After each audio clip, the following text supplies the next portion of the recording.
మహాత్మా, చిన్నప్పుడే నేను సూర్యానుగ్రహం వల్ల కర్ణుని కని లోకాపవాదు భీతిచే ఆ పసికందును కళ్ళు తెరవక ముందే గంగపాలు చేశాను. ఆ పైన వాని పెంపు అవి నేను చూడనే లేదు.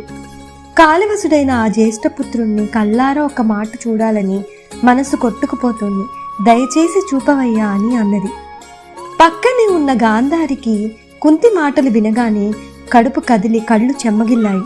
భగవాన్, 9 కొడుకులను కన్నాను, చివరికి ఒక్కడూ నాకు ఇన్ని నీళ్లు పొయ్యక మేము వాళ్ళకి ఉదకక్రియ చేయవలసి వచ్చింది.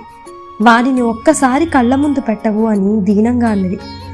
అత్తల కోరికలు వినగానే దగ్గర ఉన్న సుభద్రకు వ్యాసునికి మొక్కి, మహాత్మా, తండ్రిని మించిన వీరుడను గురువుల చేత కూడా మెప్పు పొంది 30 ఏళ్ల నిండకుండానే 30,000 దేవతలతో కలిసి నా కడుపున చిచ్చుపెట్టిన నా ముద్దు